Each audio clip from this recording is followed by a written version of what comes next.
Nang mabalitaan ni Sanballat na itinatayo naming muli ang pader, siya ay nagali at labis na nayamot.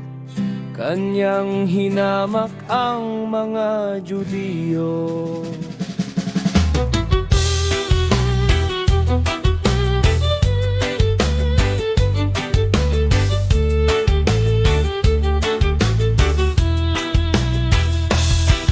Sa harapan ng kanyang mga kasamahan at ang hukbo ng Samaria, siya'y nagsabi, ano ba ang ginagawa ng mahihinang Judiyong iyan? Ibabalik ba nila ang kanilang puta? Maghahandog ba sila? Matatapos ba nila iyan sa isang araw? Mabubuhay ba nilang muli ang mga batong iyan mula sa mga bunton ng mga abosam na sunog?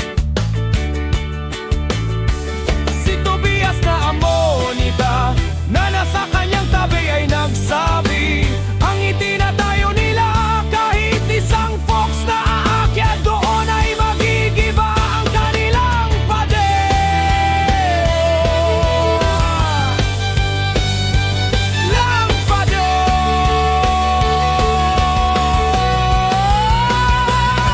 Tingin mo kami muling malahaya sapagkat kami ay hinahamak. Ibaling mo sa kanila mismo ang kanilang mga insulto.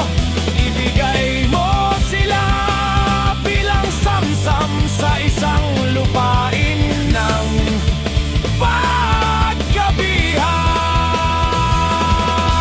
Huwag mong takpan ang kanilang kasalanan o purahin ang kanilang mga kasamaan sa iyong paningin, sapagkat hinamat kanila sa harap ng mga tagapagtayo.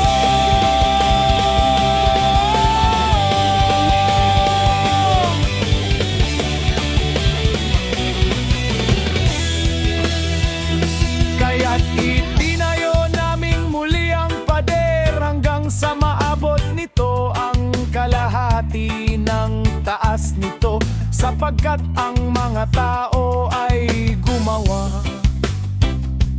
ng buong puso. Ngunit nang mabalitaan ni Sanballat, Tobias ng mga Arabo, ng mga Ammonita at ng mga taga-Ashdod na ang pagkukumpuni sa mga pader ng Jerusalem ay umuunlad at ang mga butas ay nasasara na.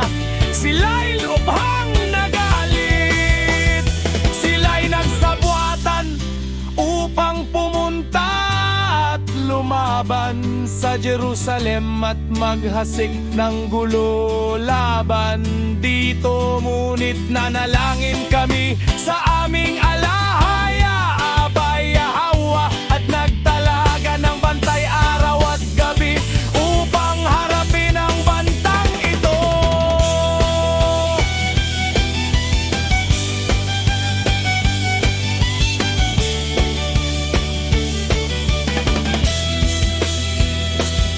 Samantala, ang mga tao sa Juda ay nagsabi, nangihina na ang mga trabahador at napakaraming rubol na hindi na namin maipagpatuloy ang pagtatayo ng pader.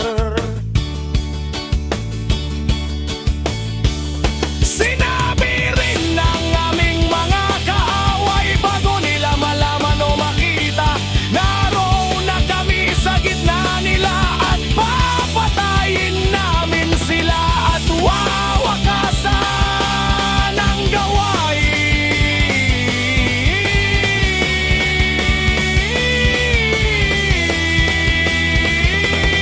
At ang mga Judiyong nakatira malapit sa kanila ay paulit-ulit na nagsabi sa amin, saan man kayo lumingon, sila'y sasalakay sa amin.